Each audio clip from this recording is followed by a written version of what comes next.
Coucou tout le monde, aujourd'hui j'ai envie de témoigner sur le film de la vie de Sainte Rita. C'est un film qui aurait mérité une meilleure réalisation, mais je comprends que les budgets pour ce genre de sujet ne sont pas forcément grands, mais ce film il est quand même très bien. Et pour ceux qui auraient juste envie de savoir la vie de manière très rapide, et ben, c'est le but de cette vidéo. J'ai pas du tout la prétention d'avoir le talent d'Elisabeth de Caligny ni son travail de recherche. Moi, c'est vraiment uniquement pour donner le goût d'aller encore plus loin dans cette découverte-là, si cette petite vidéo vous a mis l'eau à la bouche. Donc, la vie de Sainte Rita, à travers le film, et puis bien sûr, je vous invite à lire des bouquins sur elle. Donc, le film. Donc, Sainte Rita, jeune fille qui vit dans une famille aimante, plutôt avec des moyens corrects, ni trop aisés, ni trop pauvres. Cette jeune femme a l'air d'avoir un sacré caractère, elle est très tournée sur l'amour de sa famille et l'amour de Dieu, et elle est très habitée par la justice divine en elle. À tel point que parfois elle peut se mettre en danger parce qu'elle ne peut pas se taire et qu'elle a besoin d'exprimer son ras-le-bol et tout ce qui la choque en fait dans ce qu'elle peut voir dans le monde dans lequel elle vit. Par exemple, elles sont avec, elle est avec une autre amie à elle et elles sont en train de garder les moutons, je crois. Et là arrive toute une bande de chevaliers. Et là, son ami fait vite, vite, vite. Ce sont les chevaliers sont vus comme des gens violents et voilà. On a un peu peur d'eux, même si on n'est pas censé être concerné, on ne sait jamais quelle affaire ils sont censés vouloir régler. Donc elle veut se cacher et elle dit à Rita, viens vite, dépêche-toi, viens te cacher. Rita refuse et même fait front et dit aux chevaliers, leur hurle dessus en disant, bande de meurtriers, vous n'avez pas honte de ôter la vie à des gens, voilà. En gros, elle exprime son mécontentement. Et dans le lot, un des chevaliers lui met dans les bras un bébé. Et on voit ensuite que ce chevalier est effectivement le responsable, avec tous les autres, de beaucoup de meurtres dans des règlements de compte. Et qu'en fait, il a tué une femme et qu'il n'a pas eu le courage, merci, de tuer le bébé. Donc il a pris le bébé avec lui. Et quand il a vu Rita, il lui a donné dans les bras.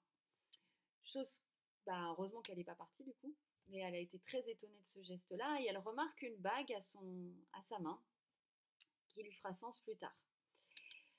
Donc Rita, on voit la vie de Rita évoluer et une amie à elle qui lui est très proche va rentrer bientôt dans les ordres. Mais Rita aspire, elle, à une vie amoureuse, à une vie de famille, même si elle aime profondément Dieu. Et c'est là que, à des soirées, alors excusez-moi, hein, je connais pas trop les termes de l'époque, ni parce que ça se passe en Italie, donc ni la condition, on va dire, politique de l'époque. Mais en gros, ils vont à des soirées de bourgeois, quoi. Et, et là, se trouvent plusieurs familles. Et puis, en gros, c'est un petit peu l'endroit pour que les hommes et les femmes se trouvent, surtout que les familles casent leurs enfants et se disent tiens, il serait peut-être bon à marier, lui, elle serait peut-être bonne à marier avec un tel. Voilà, qu'on fasse ce genre de rencontre. Et là, Rita tombe sur un jeune homme très beau, évidemment, sinon c'est pas drôle pour le film. En tout cas, il lui plaît à elle. Et, et lui, en fait, c'est même pas elle qui est sous son charme au départ, c'est lui qui la drague à fond, quoi. Il est au taquet, genre il est sous son charme, mais vraiment. Puis il insiste, hein. Il insiste dans le sens où elle a du caractère et qu'elle n'hésite pas à envoyer sur les roses et que bah lui, non, il aime ce caractère, il aime ce qu'elle est. Et puis là, au fur et à mesure de la conversation, elle observe sa fameuse bague, c'est la bague qu'elle avait vue sur la main du chevalier, et en fait, c'est un sceau familial, quoi. Donc elle sait que c'est lui qui lui a déposé le bébé dans les mains, qu'elle a pu déposer à l'orphelinat, enfin pas à l'orphelinat, dans là où elle est tout le temps, en fait, elle est tout le temps dans une sorte de chape. Excusez-moi, j'ai oublié le terme, mais c'est voilà, un peu comme un Carmel, quoi, où il y a des bonnes sœurs qui sont là. Alors, est-ce qu'on dit. Enfin, voilà, elles sont dans un endroit avec des sœurs. La petite, elle est protégée, elle est élevée. Et Rita veille au grain parce qu'elle est tout le temps là-bas, donc elle sait ce qui s'y passe. Et les rencontres se font de plus en plus rapprochées. Et Rita tombe sous le charme, Sauf que la sœur son amie est en fait la sœur du chevalier et elle la prévient que attention, si tu rentres dans ma famille, ça va être compliqué. C'est une famille compliquée, vraiment très dure. Moi, je rentre dans les ordres, c'est pas pour rien, quoi. Et Rita lui dit bah ouais, mais l'amour ne choisit pas. C'est comme ça. C'est comme ça. Donc, elle se marie avec lui. Je vous la fais courte quand même. Elle se marie avec lui et là en fait elle rentre complètement dans la famille de son chéri et ouais elle voit bah, c'est une très grande famille puissante italienne, en gros c'est comme s'il y a deux grosses familles puissantes et ces deux familles puissantes elles collaborent entre elles. Mais bon voilà quoi, c'est un peu comme une sorte, c'est comme si elle faisait un peu la pluie et le beau temps dans l'Italie. Elles règlent les comptes, elles prennent les taxes, elles fait vengeance, voilà, elle fait un petit peu tout quoi. Et donc c'est évidemment un climat très dur, les femmes ne sont pas écoutées, les hommes sont extrêmement dans la dureté parce qu'on leur demande de faire des missions, bah, notamment à son mari, hein. Bon bah cette nuit tu vas tuer un tel, voilà, c'est comme ça. Quoi et tout. Donc évidemment lui il le sait, qu'il doit faire tout ça, mais Rita n'accepte pas. Rita est dans la colère, elle ne veut pas que son mari tue des gens. Donc elle n'accepte pas et lui le vit très mal parce qu'il aime sa femme et qu'il aimerait pouvoir lui faire plaisir, mais il est coincé par les obligations familiales. C'est très dur, voilà, c'est très dur de faire face et on le voit bien que, bah oui, quand on a ce genre de responsabilité,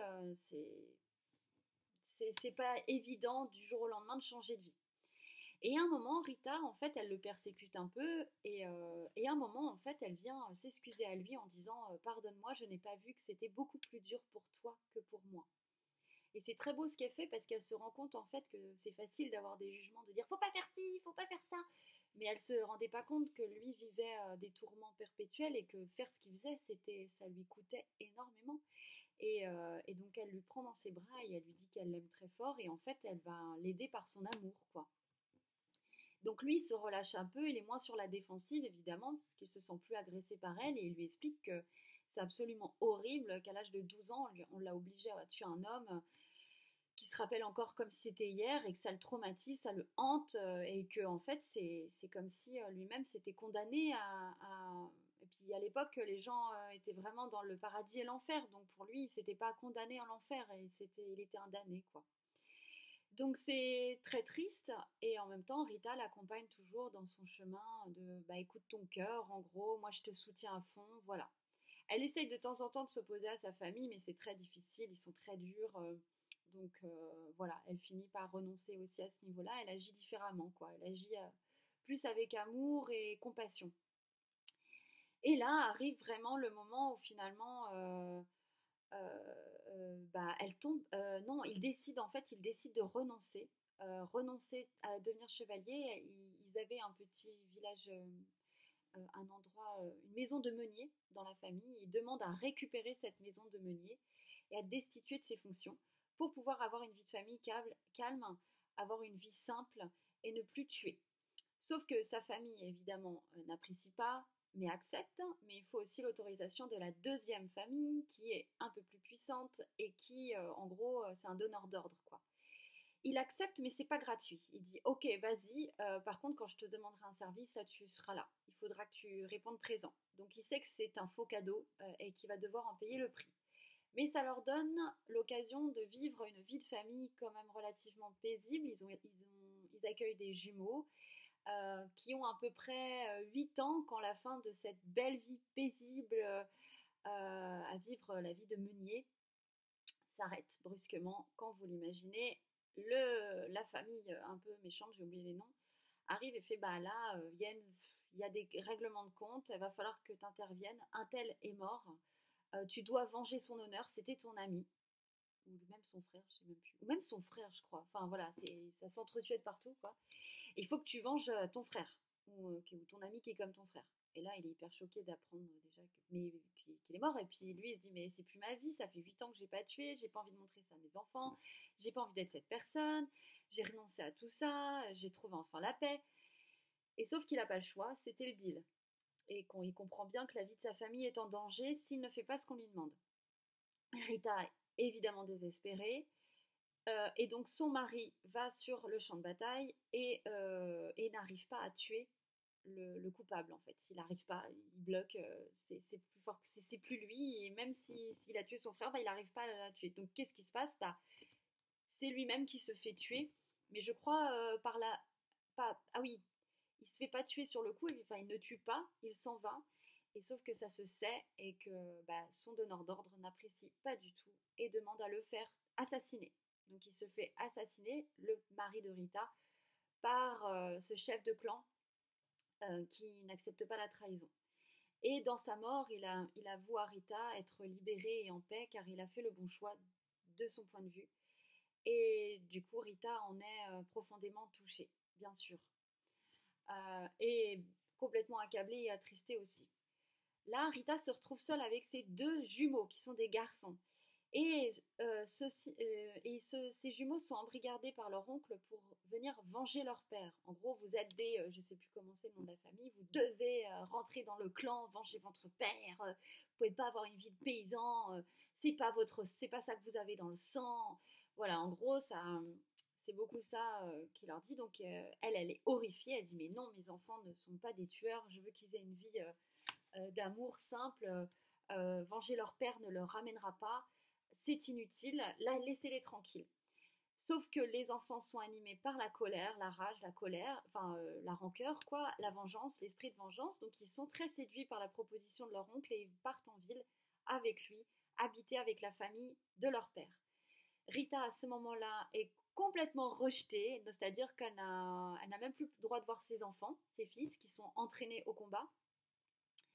Et en plus, on sait même pas comment elle fait pour survivre. Enfin, est-ce qu'elle arrive à tenir le travail de meunier? Est-ce que, enfin, on sait pas trop quoi, parce que la maison appartenait au donneur d'ordre, à la famille, enfin, je sais plus quoi. Enfin, vraiment, t'as perdu ton mari, tu te fais embrigader tes enfants qui vont sûrement mourir à vouloir venger leur père, et en plus, bah, t'es un peu SDF quoi, quelque part. Donc Rita est complètement désespérée, mais elle ne lâche pas, elle a un sacré caractère, donc elle continue de prier, elle continue de faire les choses telles que son cœur lui dicte de les faire. Donc elle tape à la porte, je vais voir mes enfants, elle lâche rien, elle se rend utile un peu partout, parce que du coup elle est obligée de retourner en ville, donc elle se rend utile là où en fait on a besoin d'elle, parce que c'était une grande soigneuse, en fait elle a toujours eu le don de soigner les plaies, tout ça, et donc je pense que c'était... c'est presbytère, enfin, en gros, les sœurs avaient comme un hôpital à l'intérieur, elles accueillaient les malades et Rita était toujours présente en tant que bénévole pour soigner les malades.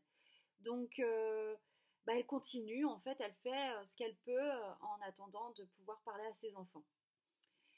Là arrive, c'est la peste, je crois que c'est la peste, ou le choléra, je sais plus, la peste ou le choléra. Alors là arrive en tout cas c'est la maladie avec les rats, ça fait les grosses pustules. Il me semble que c'est la peste. Oui, c'est la peste. Et, et du coup arrive la peste, donc ça décime énormément de gens, ça change toute la logistique et les projets de tout le monde bien évidemment, c'est l'horreur.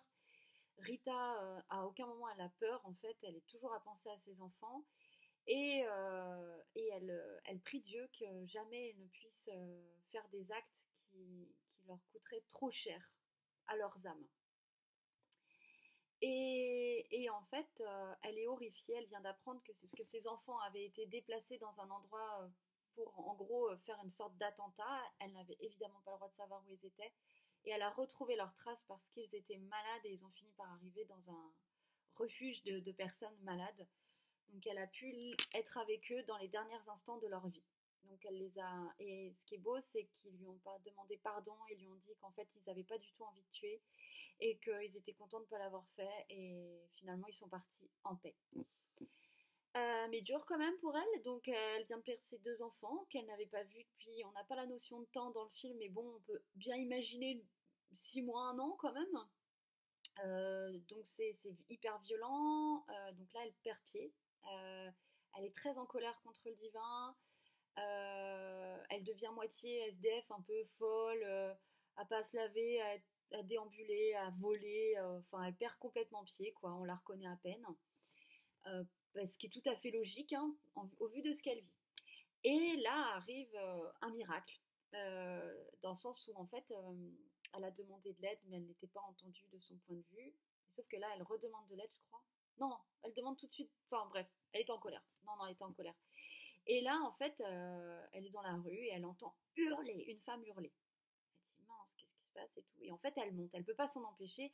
Elle qui soignait tout le temps et là qui refusait de soigner les gens, c'est-à-dire il y a même une personne dans la rue qui l'a reconnue. Rita, c'est toi, mon fils a mal à la jambe, peux-tu l'aider? Non, c'est bon, Rita, elle a tout donné, là, elle est dégoûtée, elle veut plus.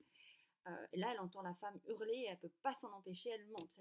Elle monte, c'est une femme qui était en plein travail, elle était en train d'accoucher toute seule.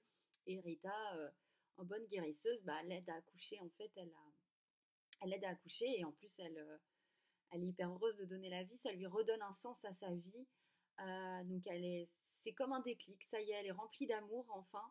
Elle retrouve un amour par l'intermédiaire d'autres personnes. Et là, bah, on la voit se laver, reprendre un peu ses esprits et repartir au front, entre guillemets, parce que là, tout de suite, elle va vouloir aider son amie son amie, la femme qui avait son fils qui était mal en point et qui avait la jambe dans le sac. Voilà. Donc je vais m'arrêter là pour cette première vidéo, comme ça je vous en fais deux. Tout simplement parce que mon ordinateur vient de me dire que l'espace de stockage est saturé, donc je ne vais pas pouvoir continuer la vidéo. Mais c'est pas grave, comme ça, si ça vous intéresse, vous regardez la deuxième. Et si ça vous intéresse pas, eh ben c'est pas grave. Je vous fais des gros bisous et je fais la deuxième.